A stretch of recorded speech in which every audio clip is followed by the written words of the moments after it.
ಬ್ಯಾಟರಾಯನಪುರದಲ್ಲಿ ಅದ್ದೂರಿ ದಸರಾ ಉತ್ಸವ ಕಾರ್ಯಕ್ರಮ ಶೋಭಾಯಾತ್ರೆ ಆಗ್ತಿರುವಂಥದ್ದು. ಶೋಭಾಯಾತ್ರೆಯಲ್ಲಿ ಸುಮಾರು 101 ಬೆಳ್ಳಿ ರಥದಲ್ಲಿ ಗ್ರಾಮ ದೇವತೆಗಳನ್ನು ಮೆರವಣಿಗೆ ಮಾಡುವಂತಹ ಕಾರ್ಯಕ್ರಮ. ಸದ್ಯ ನಾನೀಗ ಬ್ಯಾಟರಾಯನಪುರದ ತಿಂಡ್ಲು ಸರ್ಕಲ್ನಲ್ಲಿದ್ದೀನಿ. ಈಗ ದೃಶ್ಯದಲ್ಲಿ ಕೂಡ ಈಗ ನೀವು ಗಮನಿಸ್ಬೋದು. ಅಂದರೆ 3 ದಿನ ನಡೆದಂತಹ ಕಾರ್ಯಕ್ರಮ ಬ್ಯಾಟರಾಯನಪುರ ದಸರಾ ಉತ್ಸವ ಕಾರ್ಯಕ್ರಮದಲ್ಲಿ ಸಾವಿರಾರು ಮಂದಿ ಭಾಗವಹಿಸಿರುವಂಥದ್ದು. ಇದು ಶೋಭಾಯಾತ್ರೆಯಲ್ಲಿ ವಿವಿಧ ಕಲಾ ತಂಡಗಳು, ಸ್ತಬ್ಧ ಚಿತ್ರಗಳು ಕಣ್ಮನೆ ಸೆಳೆದಿದೆ ಅಂತ ಹೇಳ್ಬೋದು. ಈಗ ನೀವು ದೃಶ್ಯದಲ್ಲಿ ಗಮನಿಸ್ಬೋದು. ಅಂದರೆ ಈ ಒಂದು ಬ್ಯಾಟರಾಯನಪುರದ ತಿಂಡ್ಲುವಿನ ರಾಜಬೀದಿಯಲ್ಲಿ ಸುಮಾರು 101 ಗ್ರಾಮ ದೇವತೆಗಳ ಮೆರವಣಿಗೆ ಕೂಡ ಕಾರ್ಯಕ್ರಮ ಕೂಡ ನಡೀತಾ ಇರುವಂಥದ್ದು. ಹಾಗೆ ಕಾರ್ಯಕ್ರಮದಲ್ಲಿ ಸಾವಿರಾರು ಮಂದಿ ಈ ಒಂದು ಸಾರ್ವಜನಿಕರು ಕೂಡ ಭಾಗವಹಿಸಿರುವಂಥದ್ದನ್ನು ಕೂಡ ನೀವು ಗಮನಿಸ್ಬೋದು. ಅಂದರೆ ಈ ಒಂದು ಬೆಳ್ಳಿ ರಥಕ್ಕೆ ಕೈ ಮುಗಿದು ಎಲ್ಲರೂ ಕೂಡ ಭಕ್ತಿಯಿಂದ ನಮಸ್ಕಾರ ಮಾಡ್ತಿರುವಂತಹ ದೃಶ್ಯವನ್ನು ಕೂಡ ಈಗ ನೀವು ಗಮನಿಸ್ತಾ ಇರ್ಬೋದು.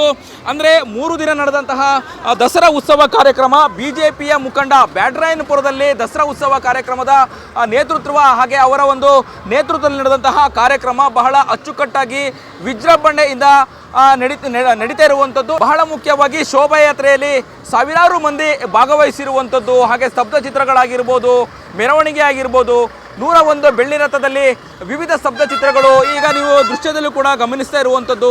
ಕೆಂಪೇಗೌಡರ ಒಂದು ಸ್ತಬ್ಧ ಚಿತ್ರನೂ ಕೂಡ ಈಗ ಎಲ್ಲರ ಕಣ್ಮನ ಸೆಳೆತಿದೆ ಅಂತಲೇ ಹೇಳ್ಬೋದು. ಬಹಳ ಮುಖ್ಯವಾಗಿ ಶೋಭಾಯಾತ್ರೆಯಲ್ಲಿ ಏನು ವಿವಿಧ ಕಲಾ ತಂಡಗಳು, ಅಂದರೆ ಡೊಳ್ಳು ಕುಣಿತ ಆಗಿರ್ಬೋದು ಅಥವಾ ವಿವಿಧ ಕಲಾ ತಂಡಗಳು ಕೂಡ ಈ ಒಂದು ಶೋಭಾಯಾತ್ರೆಯಲ್ಲಿ ಪಾಲ್ಗೊಂಡಿರುವಂಥದ್ದು ಮತ್ತಷ್ಟು ಈ ಒಂದು ಶೋಭಾಯಾತ್ರೆಗೆ ಮೆರುಗು ತಂದಿದೆ ಅಂತಲೇ ಹೇಳ್ಬೋದು. ಒಟ್ಟಾರೆಯಾಗಿ ಈ ಶೋಭಾಯಾತ್ರೆ ಕಾರ್ಯಕ್ರಮದಲ್ಲಿ ಸಾವಿರಾರು ಮಂದಿ ಬ್ಯಾಟರಾಯನಪುರದ ಸಾರ್ವಜನಿಕರು ಭಾಗವಹಿಸಿರುವಂಥದ್ದು. BJPಯ ಕಾರ್ಯಕರ್ತರು, ಹಿಂದೂ ಕಾರ್ಯಕರ್ತರು, ಬಹಳ ಮುಖ್ಯವಾಗಿ ಕೇಸರಿ ಫೌಂಡೇಶನ್ನ ಯುವಕರು ಈ ಒಂದು ಕಾರ್ಯಕ್ರಮವನ್ನು ಬಹಳ ಅಚ್ಚುಕಟ್ಟಾಗಿ ಹಾಗೂ ವಿಜೃಂಭಣೆಯಿಂದ ಕಾರ್ಯಕ್ರಮವನ್ನು ನಡೆಸಿಕೊಟ್ಟಿದ್ದಾರೆ ಅಂತಲೇ ಹೇಳ್ಬೋದು. ಕ್ಯಾಮ್ರಾ ಪರ್ಸನ್ ಮನೋಜ್ ಜೊತೆ ಅಭಿಜಿತ್ ಗಣೇಶ್, ಕರ್ನಾಟಕ ಟಿವಿ, ಬೆಂಗಳೂರು.